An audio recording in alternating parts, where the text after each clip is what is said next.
Hi, welcome to the Playing On Podcast. You spiked everything.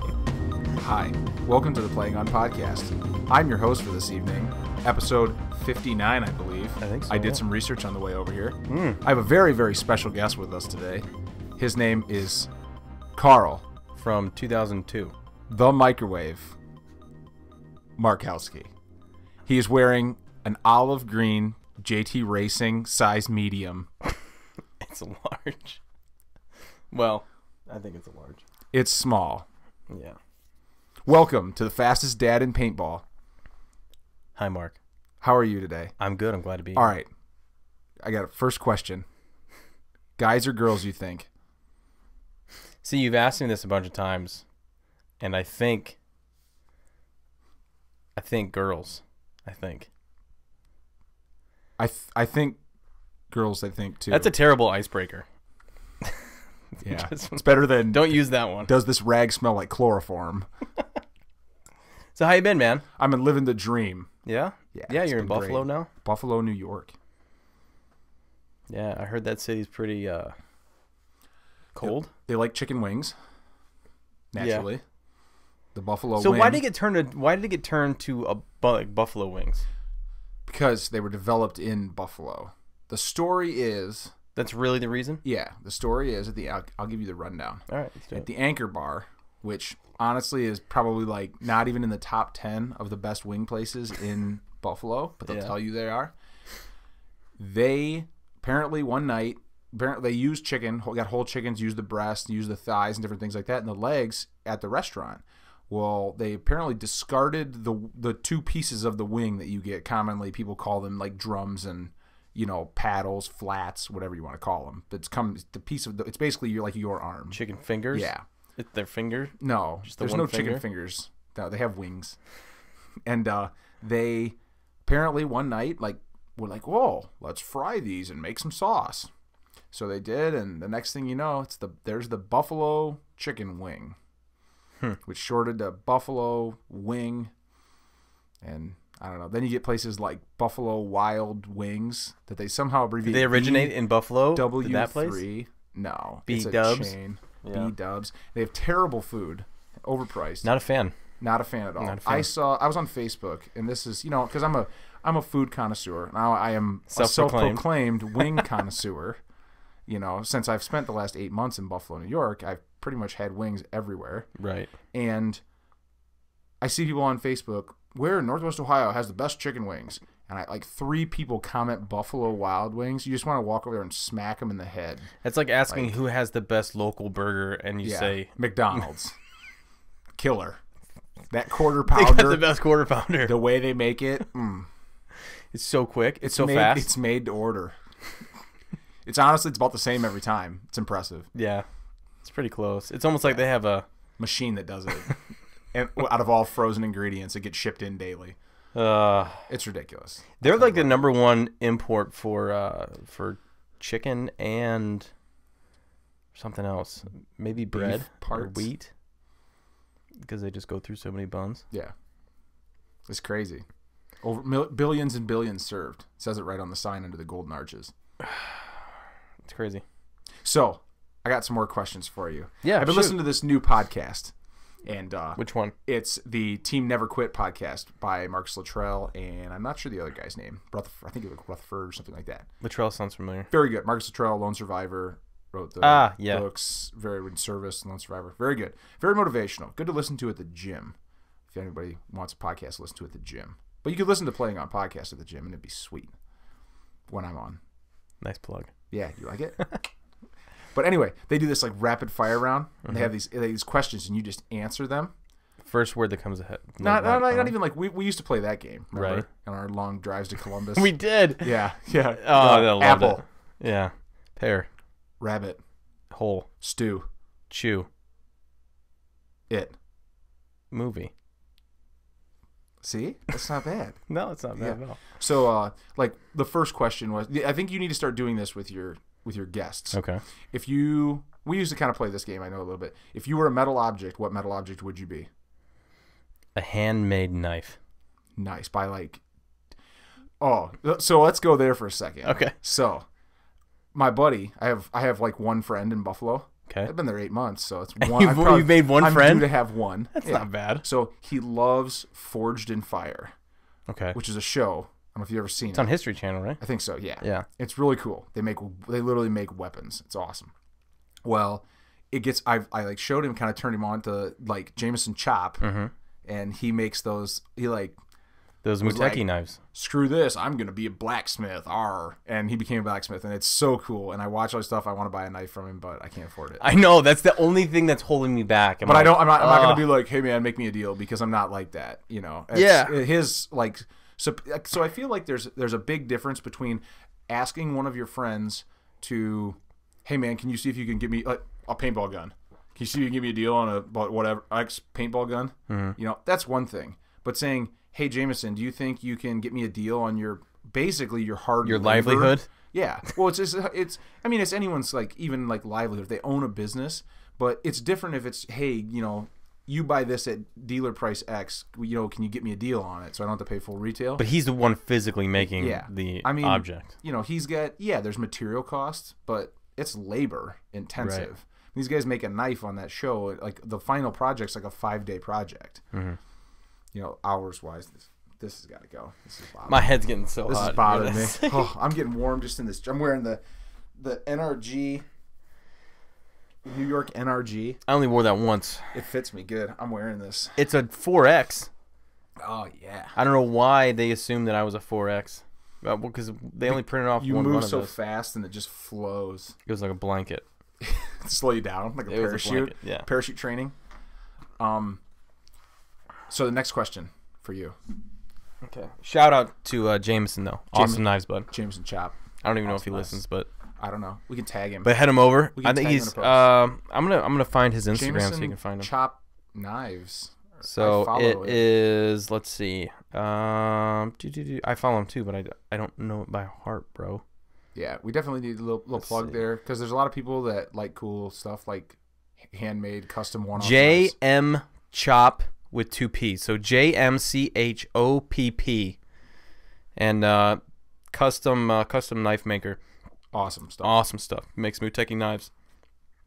They're amazing. Make sure you go over and follow him on Instagram. And if you can afford it, buy a knife from him. Buy a fucking knife. And cut shit with it. That's what I would do. Yeah. Just not people. Unless if it's people, you're getting it, self-defense. Yeah. Or don't get caught. One of the two. Never. So you know what I learned from the movie Mr. Brooks? Never kill somebody that you know. And then you're fine. You can. I mean, really not that difficult to probably get away with. All right, let's not talk about trying to get away with murder on here. Second question. All right. This one comes right from the last podcast that I listened to. Okay. From Tea Never Quit. Is a hearse with a driver and a loaded casket allowed in the carpool lane? Yeah. Why?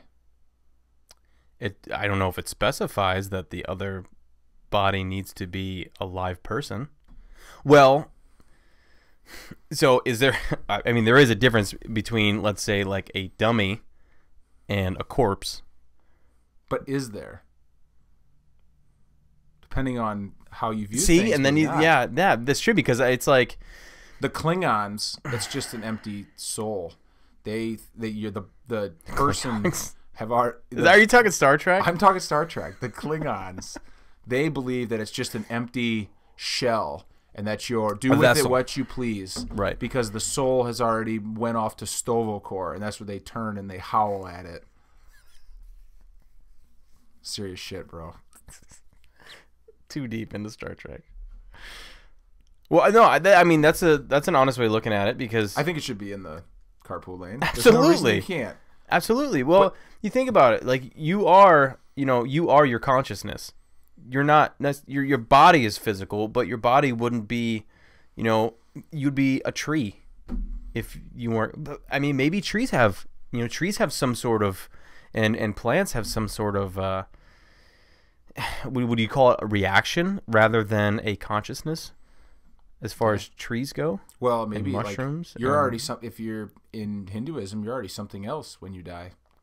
You've been reborn. So what is consciousness? The ability to make decisions? Unless you have reached samsara, is the escape. You have escaped the rebirth cycle and achieved it. Yeah. The ultimate goal. I mean, I kind of think that that consciousness is the ability to make decisions, because I feel like if you're able to do that, then I believe that there is something behind it as far as a thought process. I mean, look at a jellyfish. He's not real smart, but look at a shark. They ain't real smart either. They just wake up. They don't even sleep, really. Yeah. Just kill shit. Yeah. All day long. That's all I do. They eat Shark. shit, kill shit, and move. You just keep swimming. Yeah. Did you know that a nurse shark is one of the very few sharks that can actually stop? Almost all species of shark have to swim their entire life. Right. To move water over their gills. Nurse shark does not. It can sit on the bottom and. Isn't that the same shark that can swim upside down or something like that too? Yeah, maybe. I don't know. Nurse shark's predominantly on the bottom. The ocean is a scary place. Why? Because it's deep? Because it's so... I think it's because it's so... I think it's just overwhelming. Because you can be... If you pluck yourself in the ocean, and it's just nothing but darkness and blue. I mean, depending on how deep you go. But there's the unknown. And you can go really deep in some places. Like you can go deep farther than you can go up a mountain. Isn't that crazy? Would you go in a submarine to a deeper depth than the deepest part of the ocean that somebody's went? And the submarine is about as big as that fucking stand-up shower. I think that would be really sketchy. That would be a super submarine. That's what they sailed in the unmanned vehicles down there because they can't withstand the pressure. Yeah. So they'd send them down like the Mariana Trench. It's like deeper than Everest is tall. That's scary. Yeah. Imagine what's down there. Have they sent things down there? Yeah. Have they come back with anything? Water. Lots of water. Big crack. There's water down there. Cold water. See, it's weird though because it's cold water, but it's closer to the core. Wouldn't you think it'd be warmer? Yeah, I was just thinking that. You looked at me and we both thought that at the same time. Some weird shit going on down here. Yeah. Well, have you seen the ones where it's like a lake and a lake? Like it's that the water is a different temperature or even a different viscosity, and it looks like water inside of water. I've seen stuff like that. Yeah, like the little, and then there's like the weird holes. There's a weird lake up in, it's like it's probably not Ontario. It's probably like Quebec. Don't say Quebec. Oh, around. Sorry, it's Quebec. Sorry, Brian McKenna. Quebec. No, bro. Bro, it's Quebec, bro. Bro, it's Quebec. It starts with a Q. Quebec, bro. Quebec. See, it's not. See, we don't say king. It's the king and queen. It's the king and queen. Quebec. All right. Sorry, Brian. What were we talking about? Where I live, I deal with it. You know how many times... You're talking about a lake up in Do you know how Quebec. many times I say fucking Canadians a day in Buffalo? How close are you to the border right there? 30 minutes. I say fucking Canadians at least 3 times a day. Yeah? Because they all come to the Galleria Mall and want to buy shit, and they come over there. Is Cabela's attached to the mall? No, Cabela's across the road, but then they come over there and they're like, oh yeah, man, up in blah. That sounded kind of Jamaican. I'm like a. I was gonna say. Up in Canada, you know, we can't go just walk down to the boat dealership. It's like 30% more for us to take our Canadian money over here and buy it on the American side and transfer it to American dollars. And so sometimes it'd be really nice. I come back and then it's my tariffs and oh Jesus, I can't afford to buy the boat. I just need to go back to Regina, Saskatchewan and live my life out there. Saskatchewan. Yeah. You think that's where Bigfoot lives? He might. Maybe he's right. Maybe he's here. I just shave. So I'm Bigfoot. What is Oh, okay. I'll be your Bigfoot. I'll be your Bigfoot. So paintball wise, no paintball this year, no, huh? We're not there. We're not done with the questions. Oh, okay. All right. I got one more. We can keep going. This was from the same podcast. If you could go back, they were doing this. I forget the guy's name. He's a Navy SEAL operator. He's been all over the place, done everything twice, kind of thing. They were interviewing him, and they asked him. They said, if you could go back in time or present and have a beer with anyone, who would it be and why? That's a good question. A beer with anybody. Who would it be and why? Man, there's so many. Could it be Marcus Aurelius Antoninus? I still have yet to read that. You want me to read it to you? I heard it's really good, though. Probably is good. Meditations. The Thoughts of the Emperor, Marcus Aurelius. I thought about, people that come to mind are presidents, musicians, but I think I would sit down with my grandfather that I was named after that died before I knew. So you never even knew him? Never even knew him. That would be interesting. Just because then you could... Because, who really cares about the rest of the people, the famous people or whatever? Yeah, because I guess he was a professional musician. He played drums in a band. And I don't think they were that big, but they got paid enough to travel around. Huh. And it was my dad's father. And that's... That'd be cool. Yeah. Yeah. No, I wasn't named after him. I was named after my great-great-grandfather, but I never got to meet my dad's dad, and that's who I wanted to meet. I'm not named. So I've been doing family lineage searches, and I've been back in like the 1700s, and there's not, like, for me, like, Mark Anthony is not in there anywhere. Like, my parents just decided on it. It doesn't follow any family tradition or nothing. Like, my dad has his... They're not like Latin music fans or anything like that? They're probably not, no. They're probably older than Mark Anthony. Mark Anthony. You resemble him. So. Mark Anthony was still jumping from nut to nut in his daddy's ball sack when my parents made me. Do they go? Do they go nut to nut, or is it just do they meet? No, it meets. So the vas deferens comes up and joins. I was gonna say. Yeah, and then it goes through the Cowper's gland, and that's what puts the majority of the goo together. And then it. That's the mixer. It's actually like more like a lubricant, and then it actually has some nutritional value. That's why people make the joke like, "Here's your protein." Right. Like, it has some nutritional value, actually, not to feed your significant other, but there's better sources of protein. I like nutrition, so. Right. But it's to feed your little swimmers when they're trying to get up there, and penetrate. They got to have some nutrients. You don't send soldiers to battle without some food in their pack. Right. You know what I mean? Mm-hmm. So this guy. I think his name was like Alex. I'm not the name of the Navy SEAL. He goes, just right off the bat, he just goes, I'd go back and have a beer with like 18-year-old Hitler. He's like, and then I'd look him right in the eyes and choke the life out of him. Change the course of history. There's a lot that goes. Do you listen to Jordan Peterson at all? I don't have cable. Me neither. But if it's not on Hulu, Carl, I don't get it. He goes into I think it was Jordan Peterson who was talking about it. But like, put yourself in not necessarily put yourself in the Nazi shoes, but he was kind of explaining like how anybody could have been a Nazi, depending on your environment and how everything went down. A lot of people were just in it. They weren't, and they didn't have a choice. Yeah. And They didn't get a choice. It was just like something they rolled into, and then didn't even and then a lot of the people that were just fighting in the German army they were clueless to what the what the end goal was actually going on, like in Poland at these concentration camps. That was the SS and the Gestapo to the extent rounding everybody up, and like your foot soldier on the line at Normandy probably had no idea what was going on at Auschwitz. No. Is that still on your bucket list to visit? Yes. I think I would be overwhelmed with emotion at that place. We had an interesting discussion in my philosophy 241 class. Philosophy of beauty was the class. We had an interesting discussion about one of the things we discussed was a picture at Auschwitz.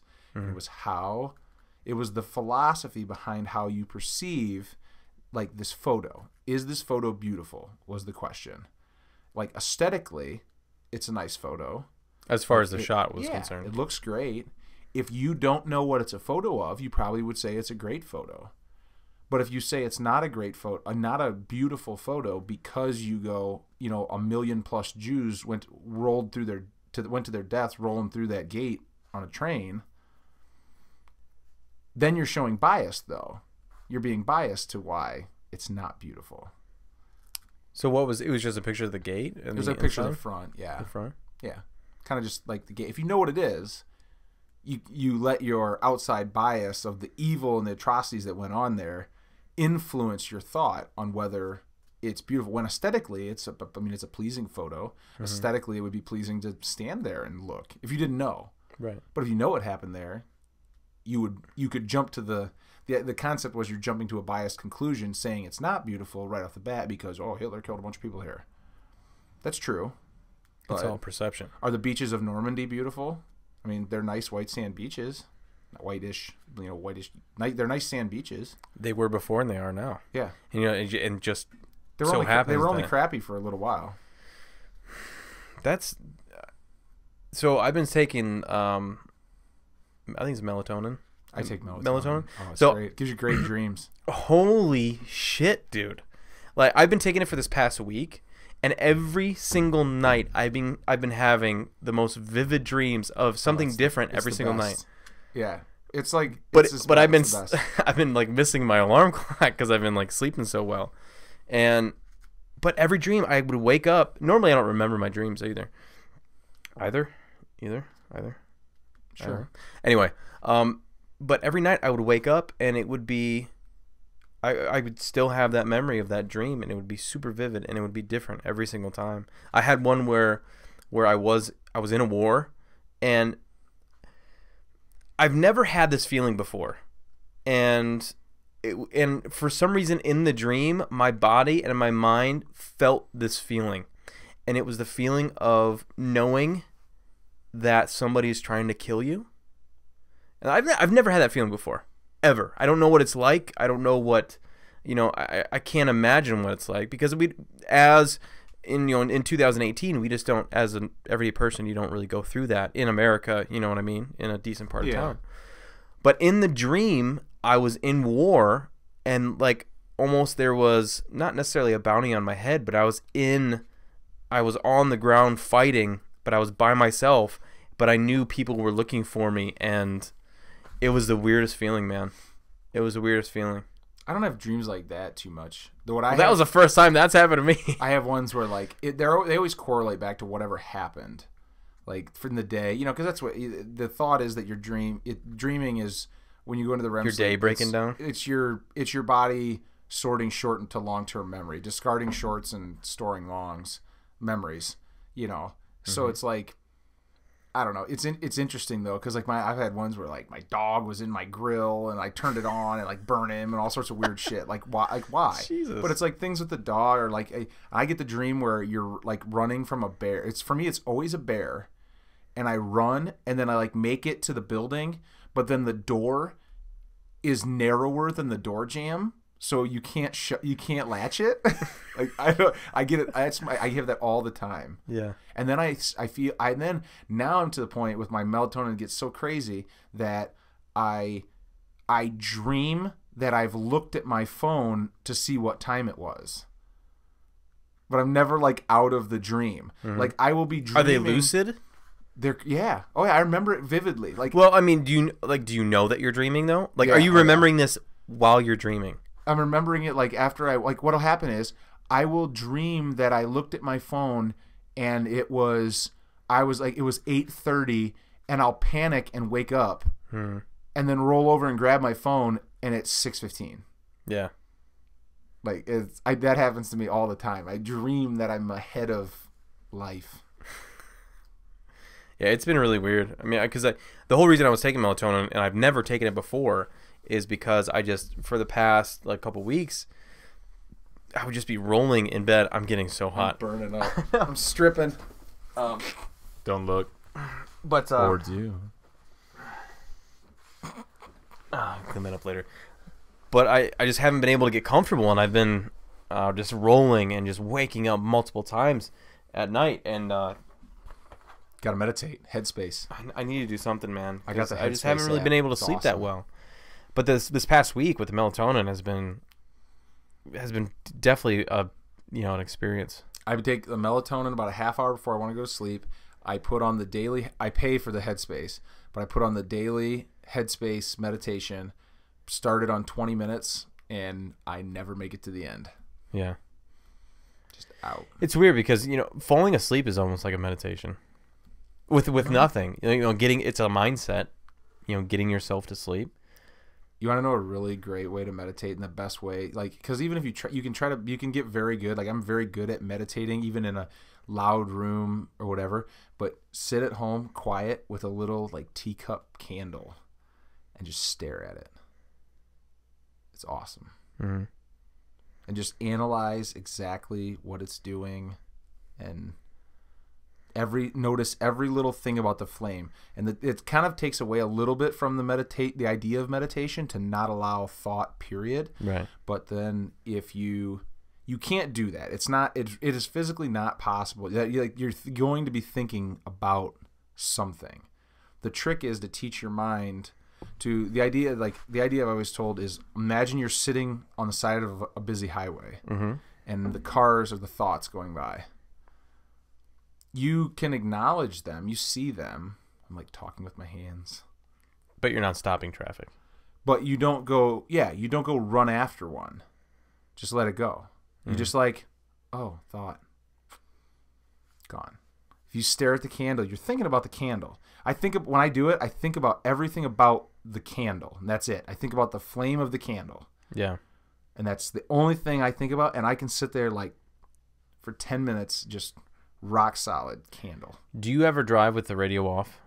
Yeah, just quiet. And then, like, let's say 5 miles go by, and you kind of come to. Not that you were out of it or anything, but you kind of come to, and it's like, you're like, how did I just make all those turns and navigate through traffic? Like, you become aware. You know what I mean? And you're like, crazy. Like, how the hell?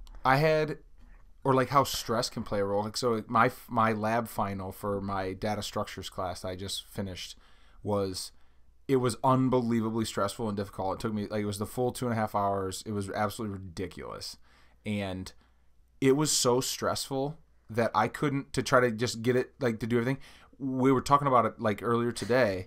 Me and one of my classmates were talking about it, and I'm like, dude, I don't even remember. He's like, well, what was the second objective we had to do? I'm like, I don't know. I can't recall. Like, I have a photographic memory, and I could not recall at all. I'm just like... You couldn't remember it? Yeah. I'm just like, I don't know what... I was like, I don't know what we did. Right. And then he started, he was like, well, wasn't there a thing about, a job ID? I was like, oh, yeah. It was like being blacked out when you drink. Yeah. That's kind of how it felt. I was like, I'm just drawing a blank. I was trying to help him, and I couldn't. But anyway, your grandfather... That's who it would be. I don't know who mine would be. I really don't. We're back to that. Maybe it would be my. Whose would yours be? I don't know. If we went that route and didn't worry about wouldn't be someone. Doesn't have to be somebody famous. Doesn't have to be because fame only goes as far as who you think is famous. I think, for me, and I would. I don't know. I don't know. I really associate with Buddhism. So I think Siddhartha Gautama, which is the Buddha, would be kind of cool. But I also think that George Washington or Thomas Jefferson would be really cool, because I think them and I would be very on par with our thoughts on a lot of things. Because I'm very much an originalist when it comes to the. Originalist, textualist kind of. This is when it comes the Constitution. This is what the founding fathers meant. This is what the text says. Those are two. I mean, they're different, originalist and textualist slightly, but I'm hardcore. This is how it's written. This is what it says. Not up for debate. What about Martin Luther King? I think that would be interesting too. I think that would be a very interesting conversation. I think that would be all of those times. I feel would be crazy to go through, because Martin Luther King was one of those he's not like the people today that love to run around and scream racism and all this. He was totally different. The movement then was totally different than like the Black Lives Matter crap and all that now. You know, it's totally different. You know, Martin Luther King didn't, you know, like I saw a thing like when they talked about, you know, all these protests and stuff.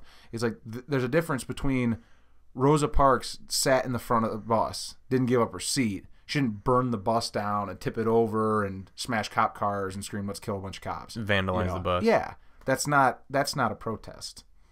It's very different. You know, a march led by Martin Luther King and a speech, like that's protest. That's free speech protest. That's different than a riot. Well, there's a whole thing going now. You know, I listened to a few podcasts, and I guess what is it? iTunes and YouTube and all these Facebook and all these companies took down Alex Jones's platform. I guess a lot of people are wondering, like, what? Well, where's the line drawn? Yeah. You know, am I going to get taken down because of my opinion? It's ridiculous to me. Like, and I get it. Like, it's a business. Like, they can say you can do whatever you want. Like, nobody can stop you from standing on the street corner. The streets corner. The streets corner. The Creeks corner, and screaming whatever you want within reason. You know, right.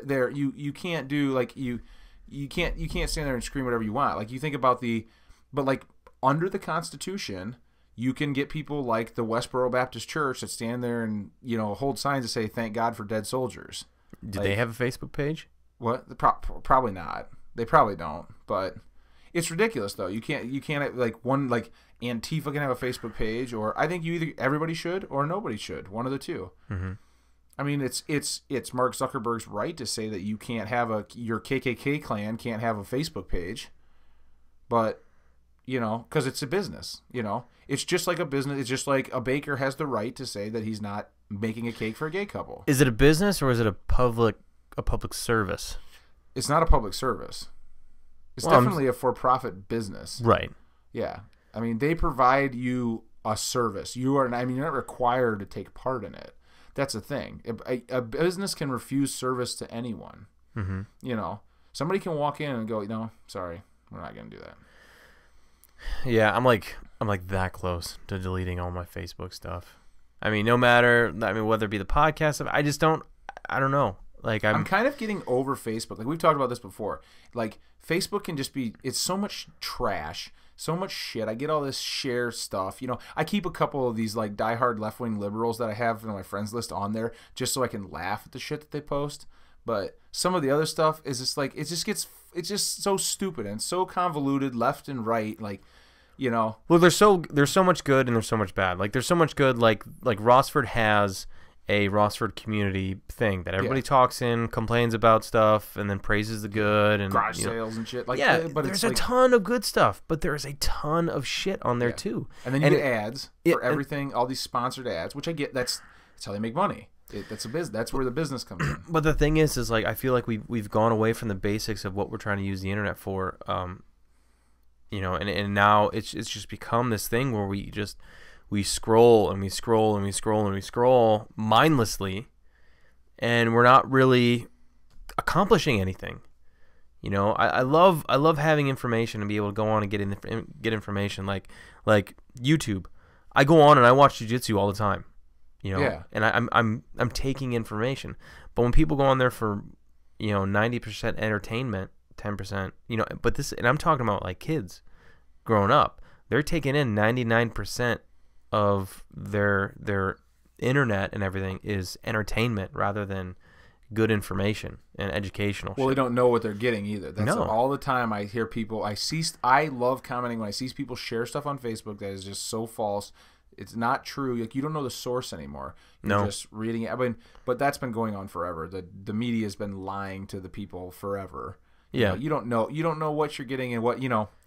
You can't. I mean, I'm not saying you can. The weatherman, you know, you can't trust him, but at least he's just guessing at the weather. Like, he's not trying to mislead you on purpose. He's not going to be like, it's going to snow tomorrow. And if it doesn't, he's not like fired. Yeah, usually he's like, it's like a Saturday. We're looking at 81 with a 60% chance of rain. It might rain, it might not. I feel like he or she the best job is ever. Dude, if you can get that job, you're probably the only time that you could have a job where if you mess up or you get something wrong, it's like, yeah. We'll try again tomorrow. All you do is you just go a little. It's no different than offering a lead time to somebody on an order. You know, it'll be 3 weeks, and then it shows up in 1. They're like, "Oh man, you guys are great." It shows up in 2.5, and they're like, "Oh man, you guys are great," even though that's a week and a half late than you thought it was going to be there. Right.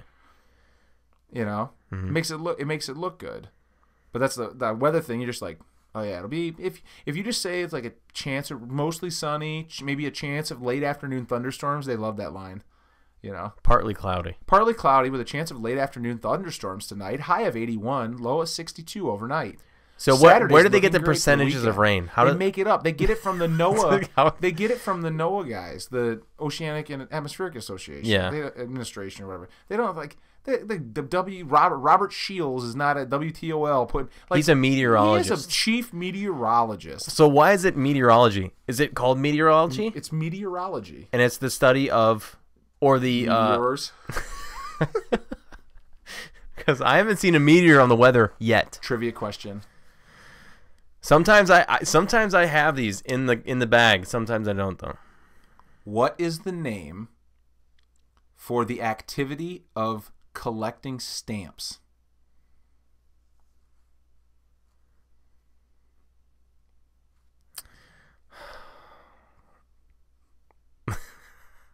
I'm not gonna say that I know this one, but I feel like it's begins with a C. It starts with an F. That was my next. Fogling. Close. Philately. Philately. That doesn't sound anything like collecting Isn't stamps. that the weirdest thing? Philately? Philately. I don't know if it's F-A... That sounds like the process of filleting a fish. I don't know if it's philately or flatly. I'm very fluent in philately when I'm filleting a fish. Öffnes die Bücher outside its 222, bitte. You know what that means? That's German. It is German. Very good. 21 is... Öffnes die Bücher outside its 222, bitte. You're scaring me. Please open your book to page 222. Please. It sounded like numbers. I was going to say. 22. 22. I took German a long time ago, and it all went down the shitter. In 1 year? I was going to take Japanese, but they dropped the class before I got there. See, that would be cool. Yeah. I mean, realistically, if you wanted to take a foreign language and you wanted to probably be applicable in this country, you'd really need to study Arabic or Spanish. I mean, if I spoke French, it'd be cool because I could speak to my boy Brian McKenna and nobody else would know what we was talking about. French is very... It rolls out of the mouth. Yeah. Fucking Canadians. I would love to learn sign language. Sign language is cool. Bentley does sign language. He goes... It's interesting. More. Cooper does eat. Thank you. So at Canisius, they actually teach a bachelor's that is... It's an education bachelor's for English as a second language. And I thought that would be kind of cool. I mean, obviously, would never do that. But, because I want to make money.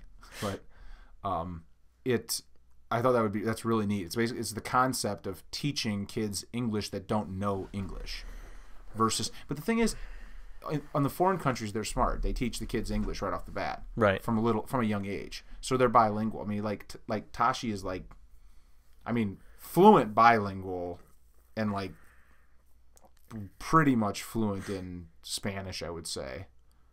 I would give her fluent. I mean, she talks to patients in Spanish. Oh, really? Yeah. She could pass as Spanish. Yeah. Portuguese. I could see that. Native American. Indonesian. Yeah. What part of... they're in Milwaukee, right? Her parents? Mm-hmm. Milwaukee. I wonder why Milwaukee. It's where her mom's parents were. And they're Indian, right? Mm-hmm. So why Milwaukee? I know a lot. I know there's a lot of... Pabst Blue Ribbon? When I was living in Minnesota, there was a lot of... I can't think of them now. The really dark-skinned... shit, I can't think of it. And it like blew my mind because it was like because Minneapolis is fucking cold, and it's just Somalian. Oh, Somalian.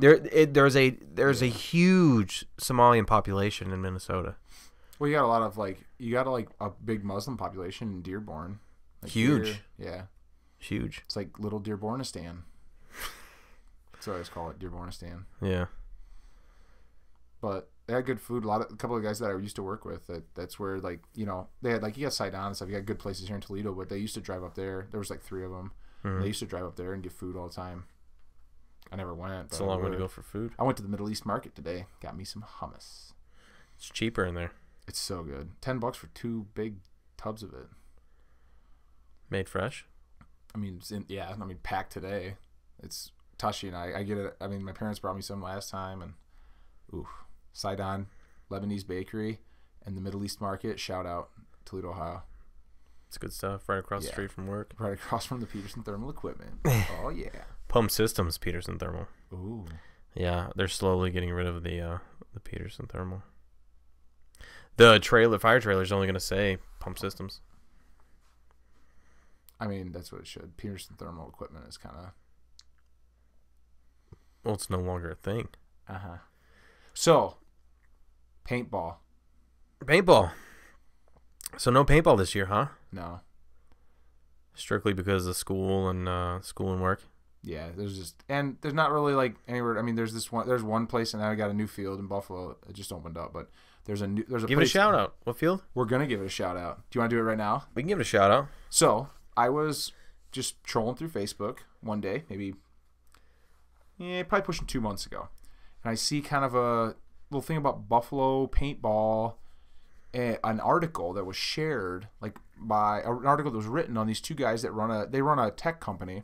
They were opening this paintball field, and I read the article, and it said it gave me the address, and I kind of looked at it, and it said 3.5 acres. I'm like, man, that's small. Mm-hmm. I was like, that's not big.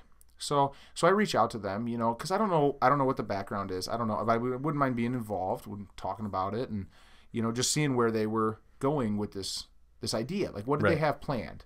I didn't have a. How far in the process are they?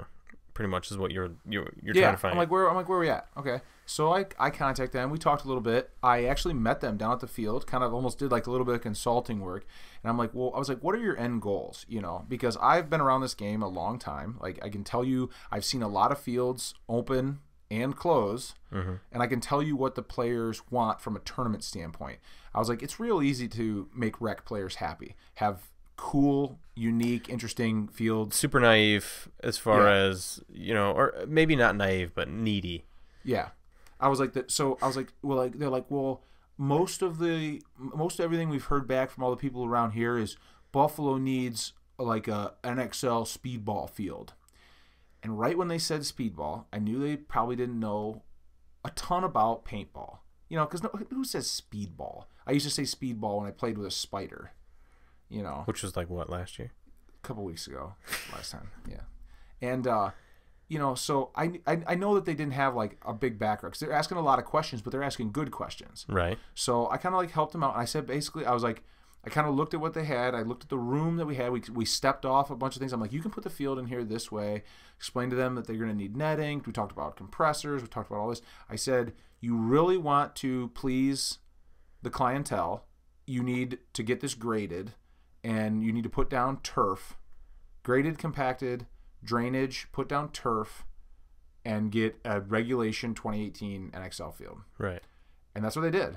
So it's netted, turfed, like a black and gray 2018 NXL field. Ready to go. Yeah, it's there. They've been having play on it already. Really? It's awesome. Yeah.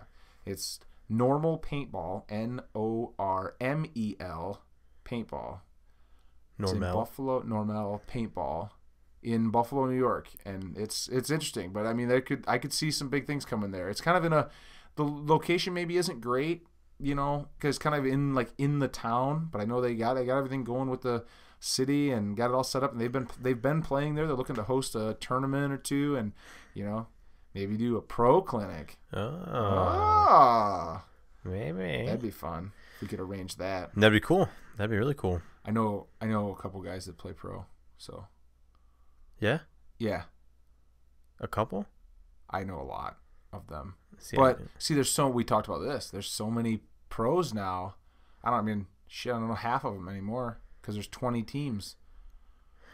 Bunch of guys from all over the place. So I think we should stop calling ourselves professional paintball players when we do not get paid to play professionally. Yeah, it's true. But some people probably get paid to play. Some do. Some do. Some don't. I consider myself a player who plays at the pro level. Yeah. But I don't consider myself a professional player. Because there's some people that obviously get paid to play. There's some people who maybe don't get paid by their team, but do a lot of extracurricular paintball, if you will. Right. To get paid and, But I don't know anybody's situation, really.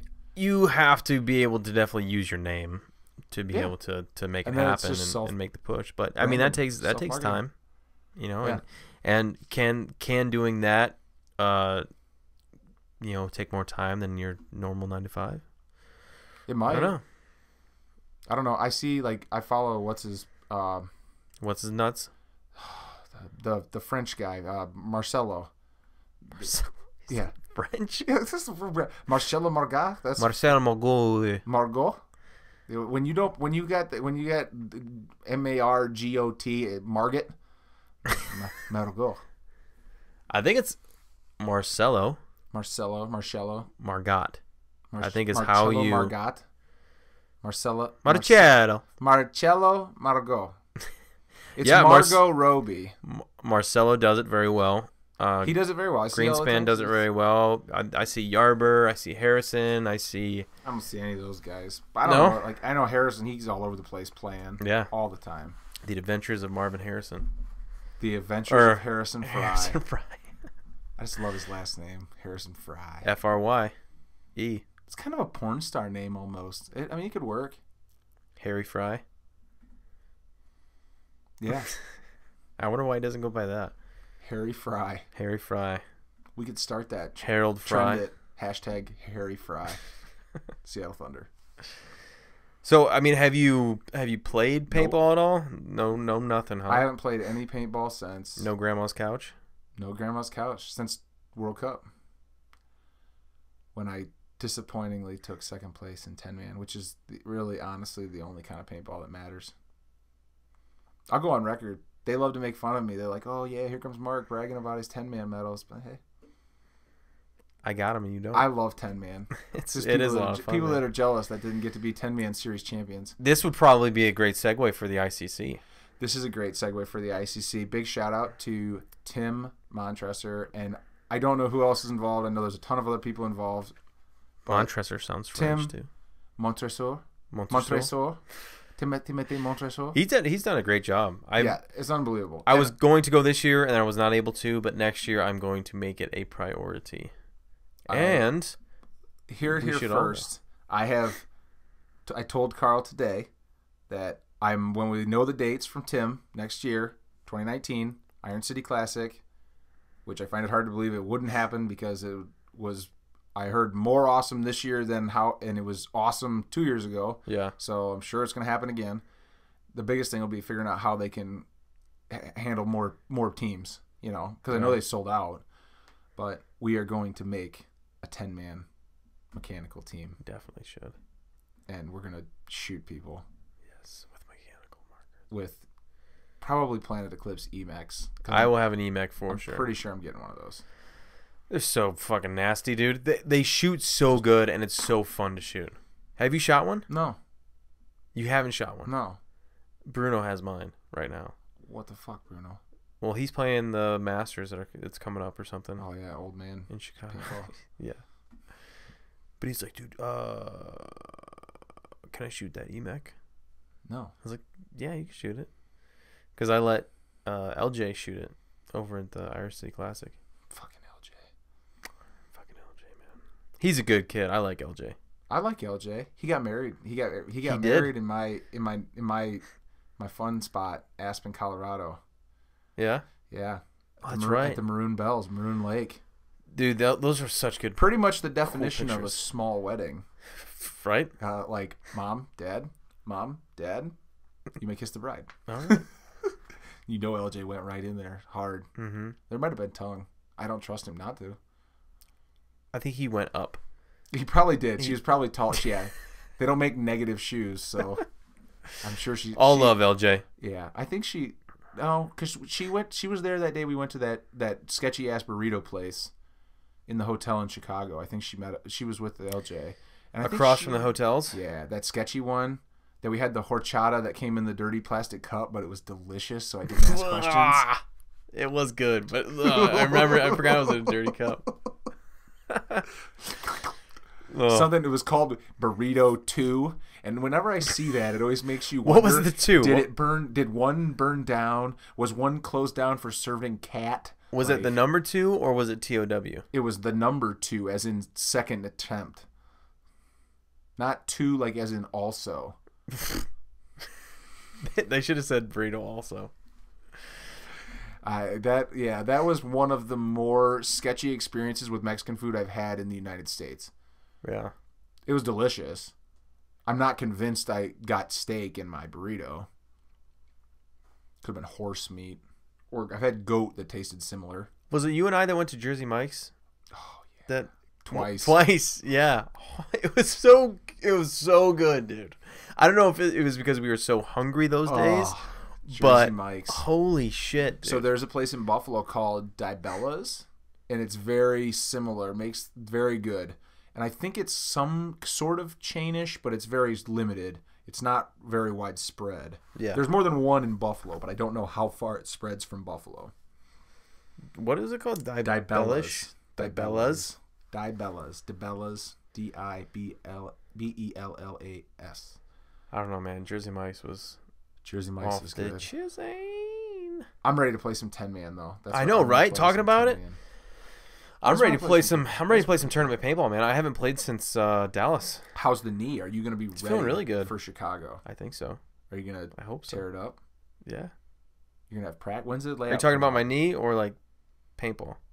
Tear it up. Hopefully the paintball part. The paintball part. I saw what the layout comes out the 29th. So that's what, next Wednesday? See, so I have a plan not to even look at the layout until Thursday. I just wouldn't even look at it. So I'm forcing myself to have an open mind. I hate it so much. I hate it so much that they released it. They need to not release it.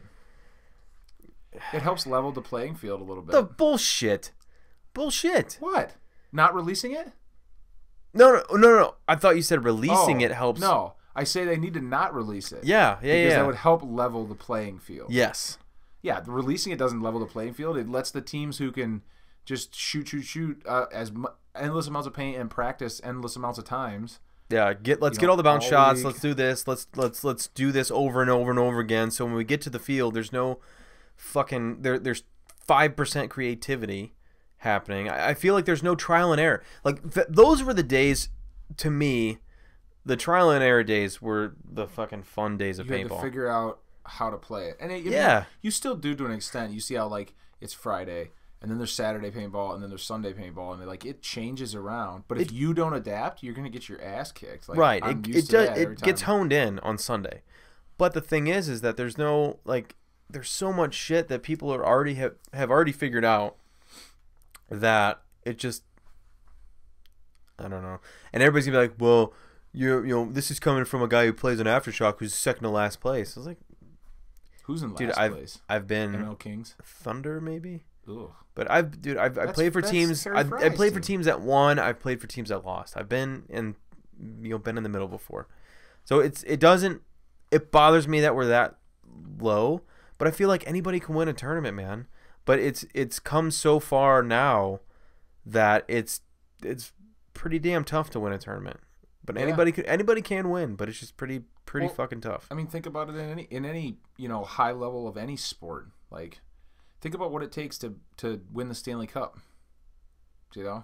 A lot of hockey teams to beat, a lot of good hockey teams to beat, and beat them a lot too. It's not like you just have to, beat them once. Like, right. Think about the playoffs. What is it? Is it 4 series or 5? I think it's 4 series to win the Stanley Cup. Yeah, 4 or 5. Yeah, it could be 5 if you were. They do a wild card, I think. So it could be 5 if you somehow were the wild card. But isn't that crazy though? There's only 5 events for NXL in the U.S. So expensive though. It is very expensive. I mean, think of the budget that the teams that are playing the full. What is Impact the only team, and Heat maybe, that play Europe and here, like as a team? As a team. Because I know practically Dynasty. Dynasty is Untouchables or whatever they are. Yeah, but it's not all of them though, is it? I'm pretty sure it's all but one. I'm almost positive it's all but one. Why don't they just play under their Dynasty name then? I don't know, because it's Marcelo, it's Greenspan, it's Yosh, it's Blake Yarber, and then there's one other dude who's not on Dynasty that I know of. But at least they're playing M4 Pod now. Are they? Yeah. Oh yeah, they are. In the Pro. Isn't it? No, the Pro's still unlimited. Or is the Pro unlimited? Then the Pro's still, that's so stupid, dude. Playing M4 Pod? Yeah. Why not just make it? Which is dumb because they want them to shoot more paint. That to me, that's all it shows. When they change that to, well, no, we're going to buy the Millennium and then we're going to make them have 4 pods so they shoot all 4 pods. We should play M1 Pod. So I think it's going to be the same regardless. I think as long as you have ramping guns, people are going to shoot more paint regardless. Regardless of whether you have 1 pod, 2 pod, 4 pods, a million pods, you're going to shoot more paint all the time. If you can shoot ramping left-handed and it doesn't hinder your shot, you're going to continue shooting your gun left-handed. Or you're going to go, I think you're going to be when you're in a gunfight and you can shoot left-handed and you have ramping, I think you have this false sense of confidence. Yeah, versus somebody who, if it was semi-automatic and you can't shoot it all left-handed. Yeah, and you can throw 3 balls, 5 balls, whatever, 6 balls out really, really quickly.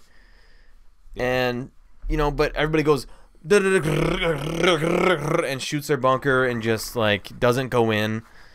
I don't know. Yeah. What if they did like M4 Pod in the mechanical 10-man? That'd be rad. That would be a cool transition.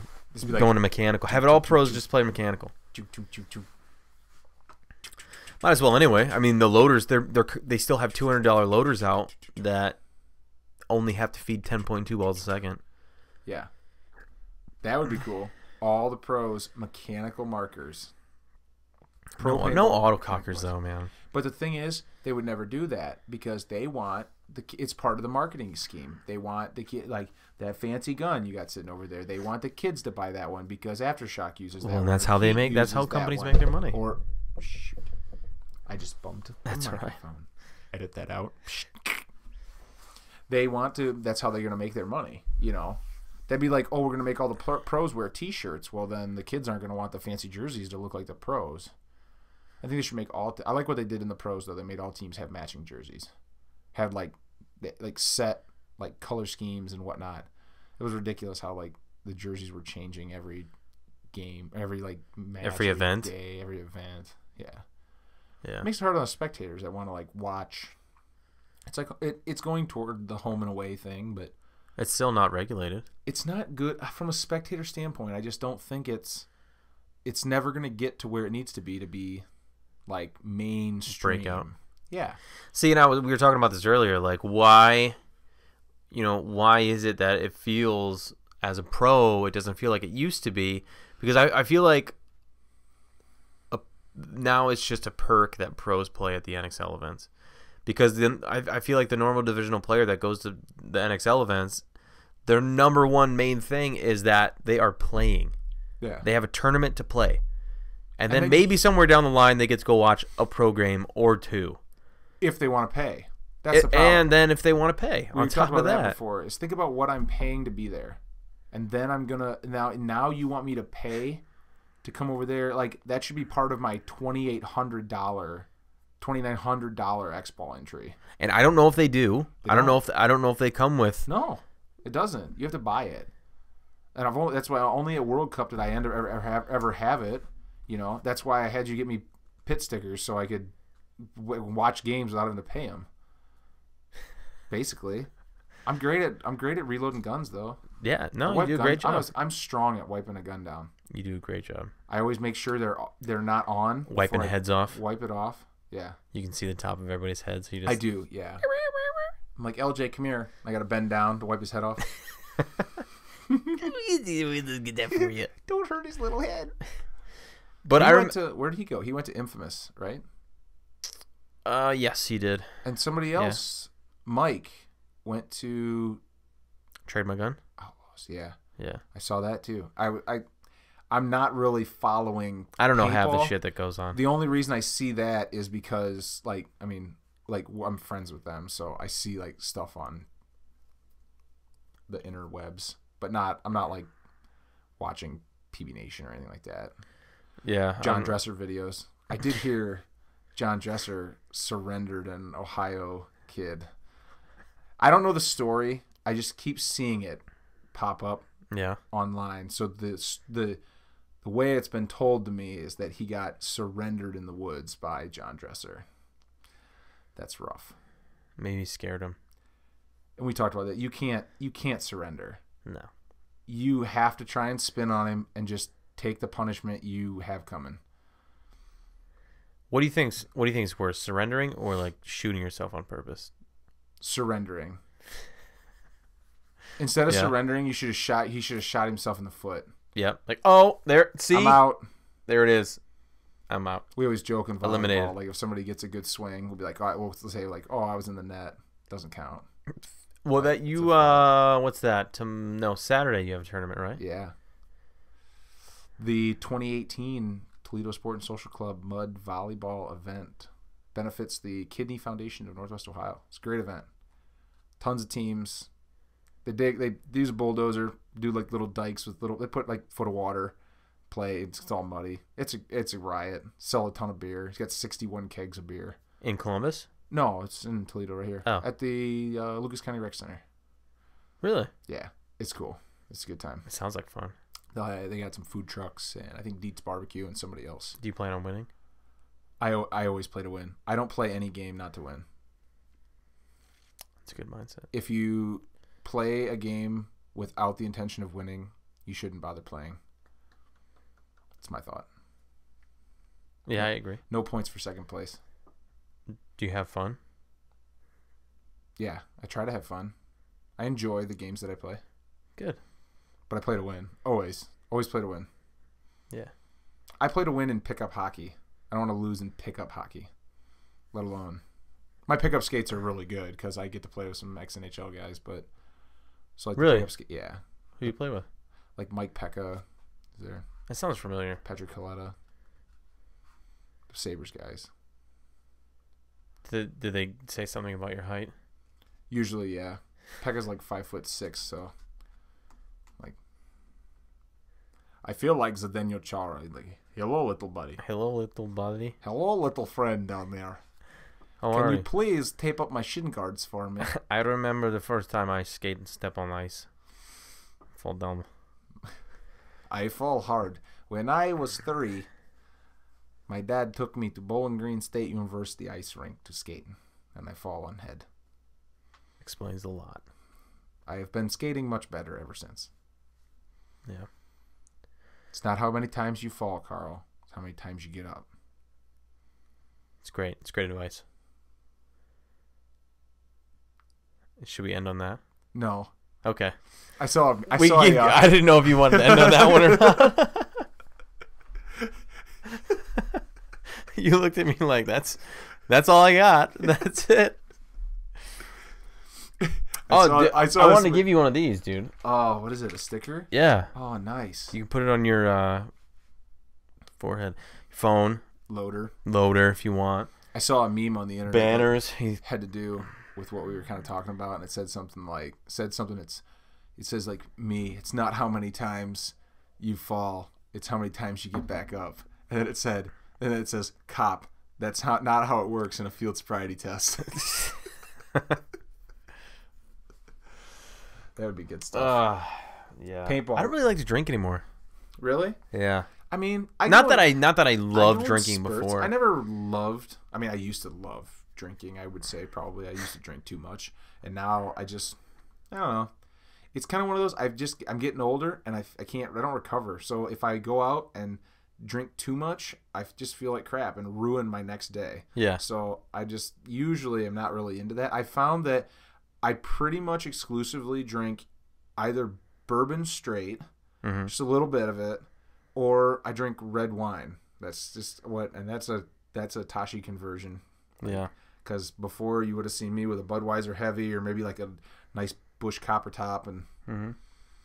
I see. I'm more of an herbivore. Yeah. Yeah. Explain. Yeah, I would just rather partake in some herbage rather than. Oh, I see. Yeah, rather than smell what you're. You smelling the stinky? I was following a guy on my motorcycle today. Speaking of the stinky, I had a great idea. I was following a guy on my motorcycle, and I get the very profound whiff of herbage. You know what we should do? Have you ever watched How I Met Your Mother? No. Oh my God. So they refer to smoking weed as eating a sandwich, because it's like he's telling his kids the story. Is how the whole show is set up. Yes. So it's like he goes, he's like, so we were sitting there eating a sandwich, and I remember it was a really good sandwich. And, you know, like because, you know, obviously he's not telling his 12-year-olds about them higher than a kite, like the time he met, you know, Lily or whatever. So that's what we were eating, a sandwich. But anyway, this guy was clearly eating a sandwich. Yeah. As I was following him in this Jeep, and I pull up next to him, and he's just like, and I was just like, oh. Yeah. I was like, suspicion confirmed. See, but like, would it be still taboo if, let's say, at family get-togethers, instead of, you know, everybody, you know, passing around beers and getting drunk, everybody was just passing around a joint or whatever, or a big giant hookah right in the middle of the table, just sprouting with. Do you mean what's more irresponsible? Nobody gets high on marijuana and goes and wrecks their vehicle and kills a family of 5 because they got on the interstate the wrong way. Right. It's been making a lot of headway, and you know, it's only a matter of time. It's the thing is, Colorado has proved that the taxes dude, they make great revenue off of it, and that's the biggest thing is they have to the government wants to be able to do that right, but you got to remember too, you have the big tobacco, you know, like Philip Morris, for instance. I don't know the other companies, but that's deep in Washington pockets. Like that, I mean, they don't want it to go anywhere. I watched. Look at Big Farm. So in Big Pharma. For philosophy, same thing. Yeah. For philosophy, I did an interesting. What was the name of the documentary I wrote a paper on? It's called The Merchants of Doubt, and it's about. That sounds familiar. It's about the people who were the marketing geniuses, if you want to call them that. They are behind the initial tobacco push. That they basically didn't convince you that they didn't have to convince you cigarettes were good for you. They were just convincing you that they weren't bad for you, and kind of establishing that or that it was cool to do it. Well, yeah, that was the other thing. You know, they put these, you know, girls and like, oh, this guy, he gets the 3 girls in the bikini. Back then it was like the high-waisted, which that's coming back. What the fuck, chicks? Stop that shit. It's weird. You got like James Dean with one hanging out of his mouth. Yeah. He's like, cool. And it's like, this is cool. You could smoke some Camels. Now it's like, smoking cigarettes is not cool. And I don't think people that smoke cigarettes anymore even think it's cool, but they're hooked. It's a habit. It's physically addicted. They have to have it. People used to think they were cool. My grandpa used to smoke because that's how you got a break in the military. Right. Like, it would smoke them if you got them. If you didn't, you just kept working. Like, so, okay, well, I'm going to smoke so I can stand with the rest of these dipshits. Yeah. Ruin my lungs, but I want a break. I get a break. Yeah. Think of the people that smoke at work. You know, there's people at my work, 10 minutes an hour every hour, they're outside smoking. That's ridiculous. You know, I read somewhere that if you take a 10-minute crap at work every day, it's like basically like a week's paid vacation. So I utilized that for like 5 years at BP. Yeah. You know what they say? The boss makes $1 and you make a dime. That's why you shit on company time. TM. Yeah. That's what I would do. But I mean, that's where I think of it. Number one thing is I don't like the way drinking makes me feel. Like, obviously, everybody has a good time when they drink too much or whatever, but the next day is... It's fun. It's terrible. It's fun until the hangover. Yeah, the next day is terrible. I feel like shit. I make terrible decisions when I'm drunk. Oh. So I really... And I remember... Have you ever made a bad choice other than eating an entire fucking bag of chips when you're high on Mara Herbage? I have... I've made some questionable choices, but nothing like it was drinking. The most common high THC high mistake people make is nutritional when they go to the fucking fridge and they're like, oh, half a block of fucking cream cheese and a whole box of Triscuits. Yeah. Do you know any person that becomes an instant asshole when they smoke? No. What about when they drink? Oh yeah. Yeah, that should be it right there. Like, there's the line. I'm tons of fun. Like, when I drink, I'm fun. Like, I get like super chatty and just want to be friends with everybody and let's party and then it's like shots, let's do tequila, and then everyone's fucked up and apparently, allegedly, my girlfriend and everyone will tell you I'm a pusher. I do not feel that I am that much. A pusher? Yeah, I push alcohol on people. Like, yeah. I don't got to work till 6 a.m. Well, fuck it. Here's one more shot. Yeah, I can see that. Mark, it's 3 a.m. I could see that. I do. I mean, to an extent, I do. Mm-hmm. But it's all, for me, I like chilling out, deep thinking, playing music, making art, hanging out with people, and just...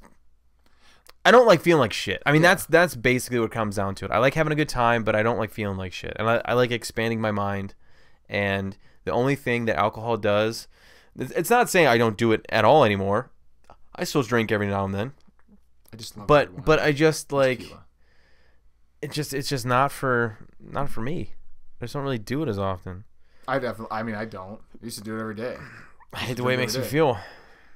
And I used to like essentially not get hungover. I could just fucking drink and drink and drink, and I would never get hungover. That's how I felt when I was younger, especially like all these playing paintball and getting together, all these hoedowns and everything. We used to drink and like used to make terrible decisions. But now I would much prefer the herb rather than the bottle. I just like my go-to is like a bottle of red wine. Delicious. Tashi loves the red wine. I love me some wine, that's for sure. And I drink bourbons, so it's... But it's all considered a drug. It's all drugs. It's all drugs. The same. And then there's a lot... I mean, people are always like, oh, well, that gives me a worse hangover. Your hangover comes from dehydration. Simple as that. Like, so you can feel worse in the morning depending on what you drink based on the reaction of what's in your GI system based on a lot of other things like pH balance and different things that are involved with that. But from the standpoint of like the hangover feeling, not necessarily like the nausea, but like your headache and just feeling down, that comes from dehydration. Like if you're hydrated, I thought that was your liver like trying to process all the alcohol. Well, that's what your liver does. Your body basically, when it gets the alcohol, views the alcohol as a toxin, right? And it basically shuts everything down. It's horrible for your nutrition because your body basically stops digesting. And then restarts after it tries to eliminate all of this, alcohol. It's not good. It's not good for you. It goes straight into the bloodstream. Yeah, and then your liver's got to filter it all out, and that's why if you drink every day, you're gonna wreck your liver eventually. Yeah, it was cirrhosis, and you die. Yeah, I think in relatively probably 5 years, I want to say that. That marijuana is going to be across the board. They're growing it like all over the place now in these controlled setups. And there's so many health benefits, and there's so like you said before. Look at Colorado. Look at the tax revenue that they're making off of it. The places in Aspen are sweet. Yeah, and I think I heard that they were actually giving money back to people because they were just collecting so much. That they started giving money back. I don't know how true that is, but that like they're building schools, they're You know, they're going through all kinds of shit and building all kinds of things in Colorado. Yeah. Well, that's the thing. Like, you go into, I mean, there's the extent of people that they're going to pay for the legal stuff because one, they know the source, like it's controlled to an extent. You know, it's not, you don't know what, you're going to get some weed laced with fentanyl and, you know, die. Yeah. Imagine if they're like, hey man, I got some gas for $1.82. Yeah. Oh, you want some of that? I'd be there. Yeah. Stick it in my tank. You want some unleaded for $1.82, boy? Yeah. Is it non-ethanol? Not ethanol. Ooh. Tell me more about E85. it. Oh, that's a lot of ethanol. What's the other 15%? Cornstarch. Oh. Hot shingles, you say? No, hot shingles. I was on the rock. Yeah. My name is Sean Connery. I starred in the movie Hunt for Red October. Dude, thank you for coming on here. I appreciate it. No problem. Thanks for having me. I had a good time. I mean, we can still keep going. I don't care. I mean, but it's really up to you. What do you want to talk about? What's like? You know, we're gonna play a game for our listeners. Yeah. We should do. I'm having a second child. Really? Yeah. Congratulations! Yeah, I did not know that. Yeah, I forgot to tell you before the podcast. I did not know that. And then that's awesome. Yeah, we find out tomorrow. Oh wow! We find out tomorrow. Gonna have a little wiener. Yeah, we'll see. I don't know. She kind of she's leaning towards. Awesome news. We would like another boy, but she has this feeling that it's gonna be a girl. I kind of have this feeling it's gonna be a girl. Podcast question: was it intentional? No, no way, not at all. Not one bit. Damn it. Yeah. Pull out game 0. 0. 0. And 0. No, it's it's exciting. Level of 1 to Cooper. How good is your pull out game? It's interesting. You know, because having Cooper and playing and everything it's been stressful. You know, trying to focus. You know, some guys are able to do it. You know, some guys aren't. I'm kind of somewhere in the middle. Are you ready for another kid? How do you feel about having another kid? I guess as ready as I can be at this moment. I mean, you know, okay, but you've already done it once. It's just I've done it once. It's just another go around now. It's like getting a second dog. Yeah. Yeah. It's a big change. I always tell people, they're like, well, I got one dog now, and I was like, going from 1 to 2 is a lot. Yeah. That's 100% addition, you know, but going from 2 to 3 isn't as bad. Yeah. You know, it doesn't seem as bad. If you already have 2 and then you add a third one, you know, only 50%. Do you and Tosh plan on getting married anytime soon? I don't know. Probably next you year. know what? The only reason I feel like you would need to get married is for the benefits. Yeah, well, definitely. I mean, but other than that, like, there's no real like. Live together. Like Tiff and I were talking about this. Like that ring that she has on her finger, you know, it's not, it's not a $10,000 ring. It's not a $5 ring, but it's a happy medium. But that doesn't express my love for her. Yeah, you know, it's so fucking material, and I feel like that is like the prime, like an engagement ring. The jewelers push these rings on you and this and status and this and that. Buy a quarter of a year's salary on it. Yeah, do that, and Come on. Oh well, you can get this car that has manual windows and everything, or you can get this other car that will get you to point A to B at the same time because of traffic and all this bullshit. But you know, you won't have to look at the road because it has automatic driving. It'll allow you to text and drive more, you know, and all this, and all these other fucking bells and whistles, and you don't have to have it. The media and everything else tells you that this is what you should have. This is what you need. Yeah, it's bullshit, man. Well, the crazy thing about it is how about the fact that your girlfriend, gonna be fiance/wife, is a surgeon, and she needs a ring like you have, because she can't even wear it. Like, you know, you're gonna buy her a $10,000 ring that she maybe wears on Saturday night if she's not working. Yeah. Like 7 days a week, pretty much she's at work. Mm-hmm. You know, and she can't wear her ring because when you scrub in, she can't wear a big old gaudy diamond ring. Exactly. In surgery. So now what? Now she loses it. She needs a. You know, we talked about it. A lot of them that do wear their rings to work have like a necklace that they put them on. But it's just But kind of still, it's like it. You take it off, Yeah. put it on. Like it's just It becomes a pain in the ass at that point. Yeah, and that's why use a little, just this little silicone like thing, like a band. Dude, it was like $15 or $20 or whatever. And then Tiff, my dad's never wore his. We were thinking about just selling her set, and then just getting something kind of just small and dinky and like. She's like, well, we're not gonna get what we paid for. I was like, I don't care. Like it doesn't. It doesn't bother me. Well, as long as we get back what we're gonna pay for, whatever ring you're gonna want. Even when you think about marriage, it's like, it just becomes a formality, like, Yeah. At that point, when you live together and do everything together and share the house and all that, like, it's just is it just a piece of paper then? Like you said, benefits maybe. I think I'm gonna call this podcast Truth Serum number 19. Truth Serum number 19. Yeah. 0.1. Or maybe not number 19 because Truth Serum. Number 59 is maybe just Truth Serum. All right, then we're going to play a game right now. 2 truths and a lie. 2 balls and a dick. That's only 1 truth. Okay, I'm ready. Hit me. 2 truths and a lie. All right. So I say 3 things, and you have to determine which 2 are true and which one is a lie. I'm going to pick which one's the lie. Yeah. Okay. This runs deep. I went to Catholic school for 4 years. Lie. Wait. Are you saying it now? Return. Just as Catholic school as a whole. Do you say it now? Do you wait? Do you wait until I say my 3 things and then say which one? If you would have said lie? high school, I would have said lie.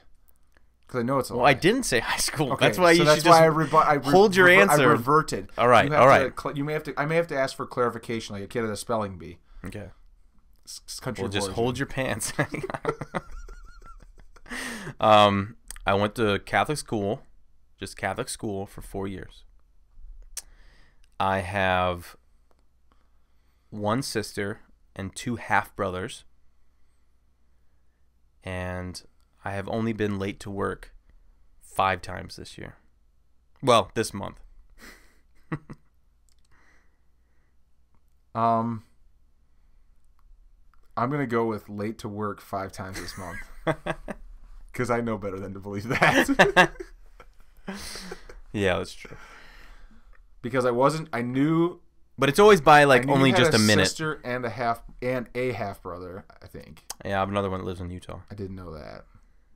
And I think I remember, I knew you didn't go to Catholic high school, but I think I remember you saying you went to a grade school. Is it my turn? It is, yeah. So I'm not late all the time, but just this past week with the melatonin's been fucking me up. All right. Tell me some truths and maybe a lie. 2 truths and a lie. I probably should have wrote down some questions. I went to a Catholic school for 2 years. I have flown a B-17G Flying Fortress in the left seat as a pilot.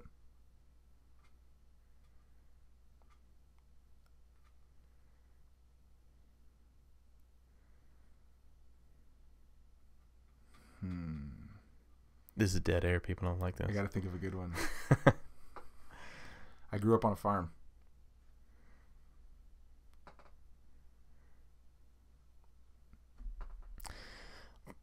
See, clarify, grew up on a farm. Did you grow up in between farm fields? I'm going to say they grew up on a farm.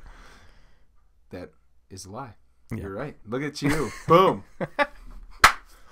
Boom. Well, yeah, your father's a pilot. Yes. When I was, the only way we were talking about this, the first entry in my logbook was you used to be able to buy, you could still get flight experiences in a B-17, but you don't actually get time in the left seat. They used to sell, and you'd actually get to sit in the left seat, like hands on the controls, and make some banking turns with the B-17G. And as a child, I got to do that. It's the first entry in my logbook, and it's probably one of the most memorable things from my younger childhood. Mm-hmm. Because, I mean, growing up, I wanted to be a pilot. That was my whole goal was aviation. It was everything. I used to watch Top Gun all the time. Like, I watched everything there was to know about aviation. Like, I still keep up on every plane, every event, it's all important to me. I just never been like, I always wanted to be a pilot. Maybe someday. Maybe I'll be a commercial pilot and just fly. Mark, you can be whatever you put your mind to. Do you think so? Is that true? Here, all right. Since we're Truth Serum number 19ing, Steve Jobs says we should have, rest in peace, said that we should stop telling people that they can be whatever they want to be, because they can't. LJ is never going to play in the NBA. Just like I'm never going to be a professional snake player in the NXL. Do you think they said the same thing to Muggsy Bogues? There are eliminations. It's different now. I don't think a player like Muggsy Bogues would be able to play now. I really don't. And that brings up a whole nother conversation, if you want to have it, about how there'll never be a standout star probably in any sport like a Wayne Gretzky or a Bobby Orr. So do you think, as a physical athlete specimen, Steph Curry, do you think the only way that he would be able to play in the NBA is if he was able to shoot threes the way he does? Yeah. Otherwise, he's not that big of a dude. Like, he's not really physically... His physical attributes are not... Although I'm saying that out of my ass because I don't know how tall he is. I don't know, not like tall. He can handle the ball. Go back the other way though. Now how about Dennis Rodman? Terrible offensive player. All he had to do was collect rebounds. Yeah, he's a defensive player. That's it. But the best defense, best offense, is a good defense. Is a good defense. This is true. If the other team does not score, you cannot lose. Think about it. Yeah, that's what I tell people at hockey. You think that's why Impact is so good? Because they play defensive. You can only play so defensive though. That's right. Like in hockey, for instance, I'm a very offensive defenseman. But I'm saying they have a good defense. Like Impact has a lot of comebacks. I think that's important. Right. I think that's very important. That a team can. I've played plenty of paintball where two guys get shot on the break, and you might as well just walk to the pit because you're just going to get shot in the back probably. Mm-hmm. They don't care. Two guys get shot on the break. Okay. Oh, well. We've done this a million times. I've been in this situation before. Yeah. It's training. I mean, if you do it, it's just reps, I think, and you get comfortable with. The biggest thing is I think a lot of people, like, they get down on bodies, and then people try to make crazy moves always, and I don't get that either. Do you think paintball is just going to turn out to be just this giant waiting game? I think it already has with unlimited paint. Some of these events, they just everybody, you see these guys who are supposed to be these fast, fit, like straight to the snake guys.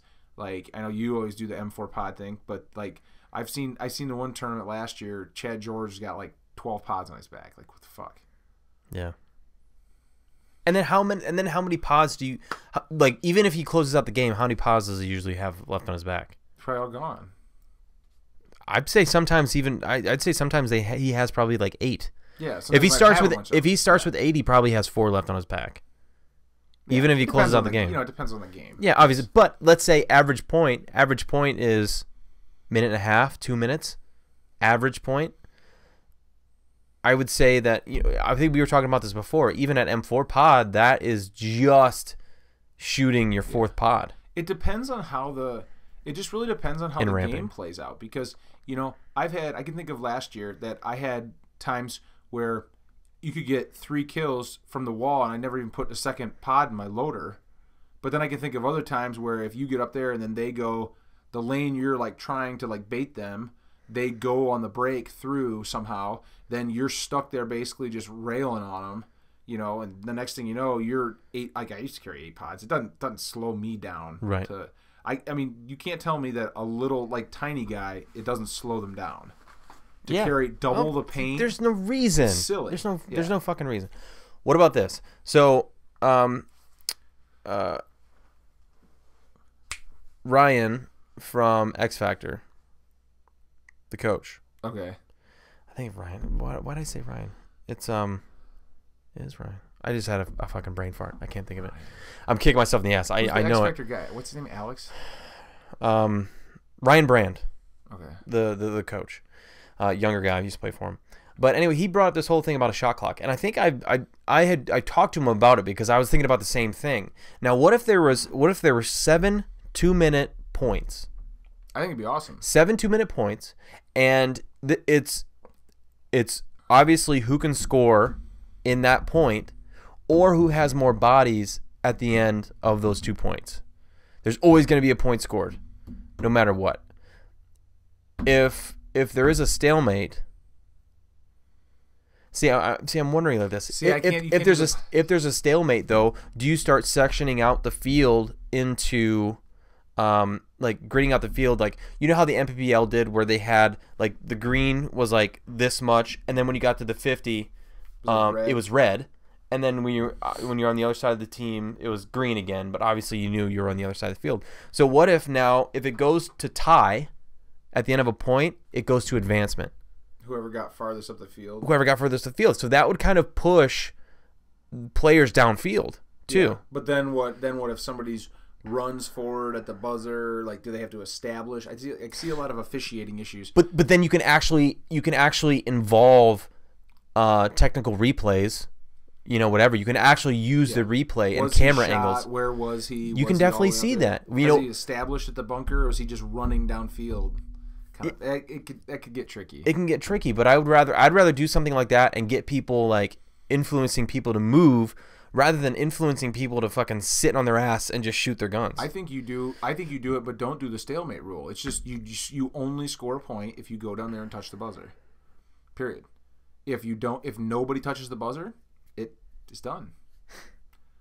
So the point goes away? Yeah, just nobody knows. It's a no point. So it's no point. Yeah. And then at the end of 7, if it's tied, it goes into a 3-on-3 overtime. Sure. 5-minute 3-on-3 overtime. Mm-hmm. It's all interesting. It's all interesting stuff. Because otherwise, if you allow for stalemates to have the potential to gain you something, especially if you're up a body, then it's useless. If you get up, yeah, but how often do people get shot though? Is what I'm saying. Well, you got to say you go 5-on-3 if a team shoots 2 off the break, right? They're not going anywhere. Well, you obviously, right, but you obviously have to fucking shoot your gun anyway, right? Or like you obviously have to play the point out. So the 3 could still obviously shoot guys out and advance downfield. But if the team's playing smart, they're just going to sit. I mean, they should never be able to. When you think about it, 3 should never be able to advance into 5 and capitalize.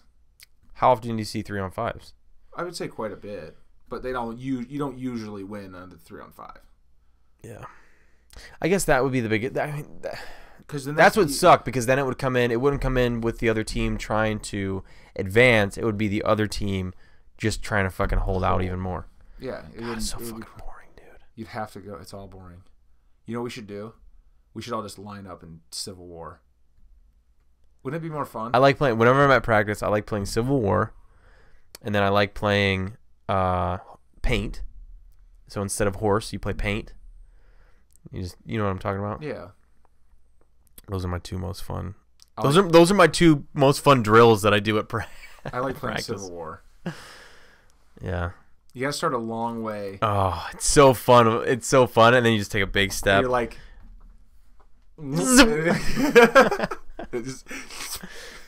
That's this good. Means it's close. A crack means now they're shooting at us. Or it hits you and it doesn't break. Yeah. You're like, ooh, I'm still in. Yeah. I'm still in. This just nicked you. Yep. You can feel it like go through the flap of your headgear. How sweet would it be to have so at a game like Living Legends, do like 1,000-on-1,000 Civil War game. Oh my god. Like in rows. And like march at each other and just.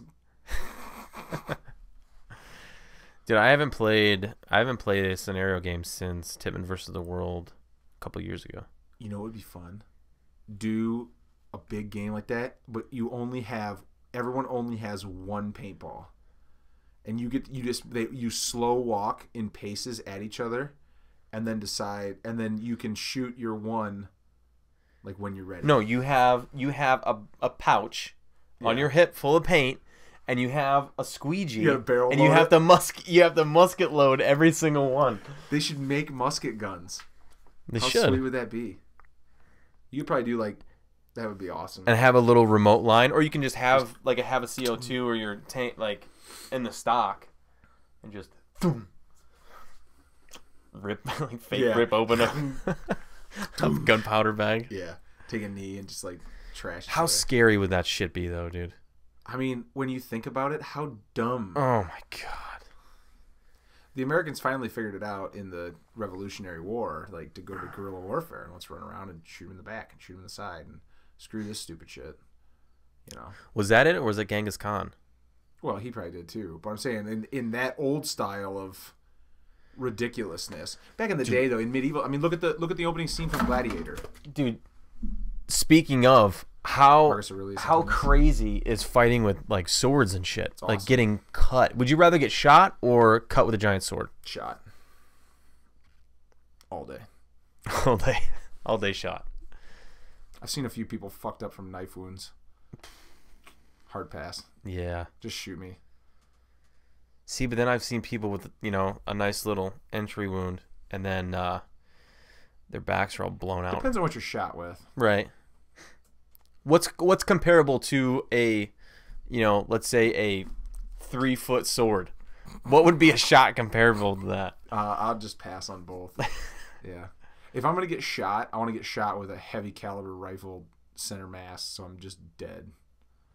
Were you the one that showed me the video of the dude running around with a machete, and he just like there's probably a crazy dude in the middle. There's the cops, and everybody's like fumbling around, and they're fumbling around. The one dude like drops his rifle as the dude's like attacking him. Yeah. Oh my god. It shows why you don't put yourself within that range. That's why they train it. That's why you train for your handgun at 21 feet. 21 feet's the distance somebody can close before you can draw your weapon and fire. Unless you're like unbelievably well trained, which that's not a police officer by any means. Mm-hmm. Like for the most part. I mean, most of them shoot their gun twice a year. You know, maybe 3 times a year. So is that a weekly thing? No. I think they only have to qualify once a year, technically. But even in a service weapon, like if you have it in a holster at your side, and you're like thinking you're ready to draw your weapon, like there's a lot of judgment that takes place very, very quickly in that situation. Like you don't have time to. 21 feet is what they say. It sounds like a long way, but it's not. Like, yeah, for somebody to be standing there and you facing them, and then they can basically you don't know what they're gonna do, and then they just decide they're gonna attack you. And you're standing there ready to make. This would be in a set scenario. Like you know they're either gonna put their hands up or attack you, but you don't have your hand on your weapon yet. You're standing there, and then when they react, you have to react, and you decide to try to draw your piece and point it and fire. You really can't. You know what the answer is? Jiu-jitsu. Everybody. Just do jiu-jitsu. Just learn jiu-jitsu, man. It could be a lifesaver. Or carry a 5-inch fixed blade on you.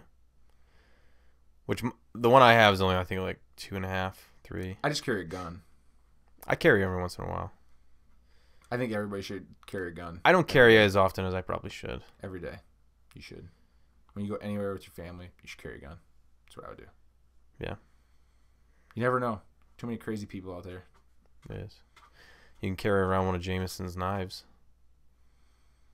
around your neck, or like strap parallel to your belt. See, I would love to carry around one of his knives, but I feel like they're so nice to look at. Yeah. That I would just want to put it on the wall. Yeah, but what if somebody attacked you and you could just fuck them up with it? Then hashtag JChop. Just tag him. Yeah. He has the best name ever for a knife maker. Oh, yeah, absolutely. Like Chop. It's almost like it's fake. It's like if you're a fisherman, your last name's Angler. Yeah. Hi, I'm Steve Angler. What do you do? I'm a professional fisherman. Captain Hook. No. All right, dude. Well, we should wrap this up. Because, wrapping it up. Is it bedtime? Yeah, it's just about that time. Oh, because I'm riding my bike to Columbus tomorrow to get a Therminator. What? The Thurman Cafe has a burger called the Therminator. Yeah. It's like 1.5 pounds of beef. And you're taking the challenge? I mean, it's not really a challenge. It's just a big burger. You don't get like a T-shirt for eating it all? Probably not that, no. Just a big bill? Yeah, it's like $20. Which, whatever. 1.5 pounds of meat. $20. I mean, yeah, it's $20. Are you going to eat the bun? Probably not. So that's why it's not even if it was a challenge, I would fail. Yeah. Not into carbohydrates, really. Do you like your steak medium rare? No. Done? Rare? See, I'm like a medium rare. I don't like if it's too chewy rare. I like it's like nice right in the middle. Like I like it rare. Just still, I mean, a lot of times I'll order my steak rare somewhere, and like the waiter or waitress will kind of look at me. I'm like, is this rare? No pun intended. You know, you know. The way I look at it is it's already dead once. So. Right.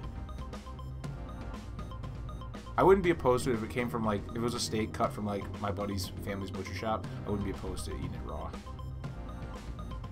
I would eat a raw steak. It wouldn't bother me. Oh, I would try it. Yeah. I'd try it. Bella likes steak. Yeah, and chicken. She likes everything. Carrots. With hummus. Ooh. She doesn't get Saigon hummus though. I give her that cheap Sabre bullshit. The factory hummus. Yeah. She ain't getting Saigon hummus. That's the real deal. All right, man. Let's get out of here. What's the sign out? How you gonna close us out? Thank you for joining us, everybody. If you lasted this long, you're a true listener. Yeah.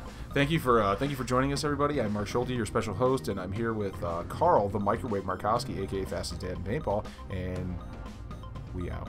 Peace the grease.